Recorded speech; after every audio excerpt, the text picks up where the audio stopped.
दोस्तों लगभग 1 महीना पहले हमने एक वीडियो डाला था जिसमें मोगरे की हमने प्रूनिंग और रीपॉट करने के बारे में पूरी जानकारी दी थी। उस वीडियो का भी लिंक हमने डाल दिया है, आप उस वीडियो को भी जाकर देख सकते हैं। उसके बाद में अब हमारा मोगरे को आगे हम क्या करने जा रहे हैं, ये हम फर्स्ट खाद डालेंगे। तो ये देखिए हमारा 1 महीने बाद में हमारे मोगरे की स्थिति इस तरह है। मोगरे के पौधे बिल्कुल स्वस्थ हैं और बिल्कुल घने होते जा रहे हैं। अब हम इसमें कुछ स्पेशल खाद डालने की कोशिश करेंगे, क्योंकि अब इसमें जब फूल लगेंगे, फूलों में खुशबू होनी चाहिए, फूल बड़े होने चाहिए, क्योंकि इन पौधों में जो बीमारी लगती है, जो कलियां लगकर झड़ जाती हैं या वहीं काली हो जाती हैं, इस तरह की समस्या बहुत आती है। तो अब हम इसमें पहली खाद इस सीजन की डालेंगे। तो ये देखिए, सबसे पहले हम देख रहे हैं इसकी जड़ें कुछ बाहर की तरफ में आ गई है मिट्टी से।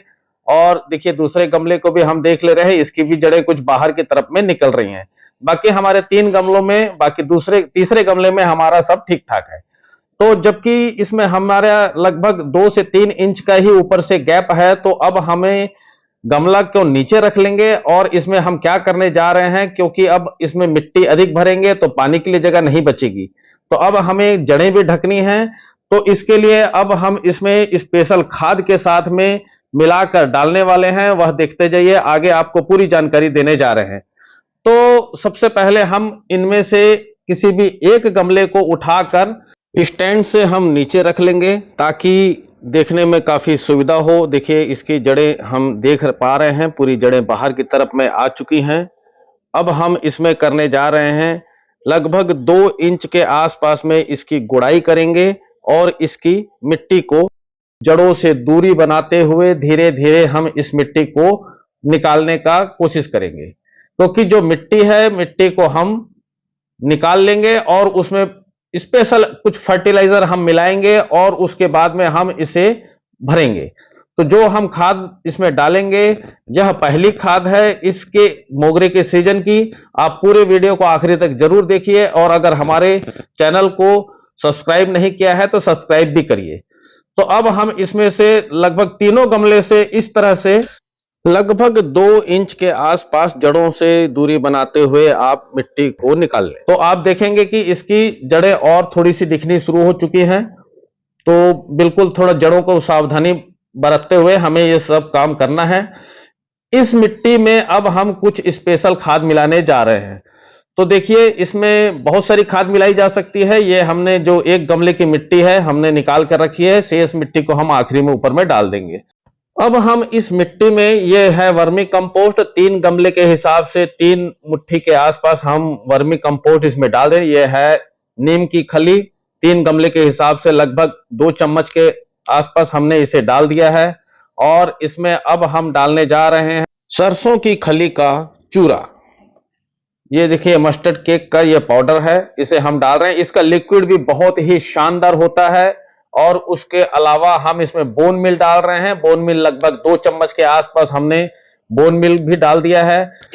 अब हम इसमें सिंगल सुपर फास्फेट भी डाल दे रहे हैं। देखिए सिंगल सुपर फास्फेट में 16% फास्फोरस और 11% के आसपास सल्फर होता है, जो पौधों में जो फूल लगेंगे उसका साइज बढ़ाएगा। अब हम शेष जो गमलों से निकली हुई मिट्टी है उसे भी मिलाकर अच्छी तरह से इसे मिला लेंगे, क्योंकि जो खाद हमने दी है वह मिट्टी में मिला देने से बहुत ही अच्छा असर करती है पौधों में। अगर आप सीधे गमलों में डाल देंगे तो वह कुछ नुकसान भी पहुंचा सकती है। ध्यान रखें, खाद की मात्रा कम रखनी है तो पौधों में नुकसान नहीं होगा। थोड़ी सी पोटास भी डाल देते हैं, ये लाल पोटास है, पौधों में फ्लावरिंग जल्दी होगी इससे। अब इसके बाद में अगर आप चाहें तो जो सूखे हुए गोबर के लड्डू या कंडे कहते हैं या उपले कहते हैं, उसे पानी में भिगो कर भी उसका उपयोग कर सकते हैं। वह एक तरह से ह्यूमिक एसिड का काम करता है और पौधों की जड़ों को मजबूत करता है। अब हमने तो अभी नहीं उपयोग किया है ह्यूमिक एसिड का। इसकी मिट्टी को हम अब जड़ों के आसपास में अच्छी तरह से जड़ों को ढक देंगे। और तीनों गमलों को अच्छी तरह से ढकने के बाद में आप देखेंगे कुछ ही दिनों में इसमें ढेर सारे फूल लगने शुरू हो जाएंगे।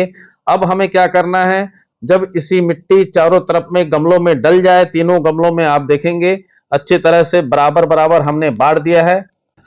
इसके अलावा कुछ लोग डीएपी का भी उपयोग कर सकते हैं, प्याज के छिलके का भी उपयोग करते हैं, केले के छिलकों में उपयोग कर देने से या दालचीनी का पाउडर वगैरह डाल देते हैं, तो वह सब भी उपयोग कर सकते हैं, परंतु उतना कठिन हमने नहीं बताया है।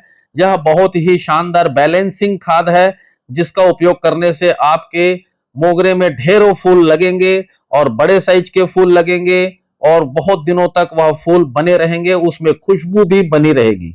तो इस देखिए हमने ये तीनों गमलों में हम इस तरह से बराबर बराबर मिट्टी को हमने डाल दिया है, जड़ों को अच्छी तरह से ढक दिया है। अब हम इसमें शावरिंग कर दे रहे हैं। तो आपको अगले वीडियो में हम दिखाएंगे कि इसमें कितने जल्दी और कितने ढेर सारे फूल इसमें लग चुके हैं। तो तब तक के लिए बहुत बहुत धन्यवाद। वीडियो देखकर अपनी प्रतिक्रिया जरूर दें।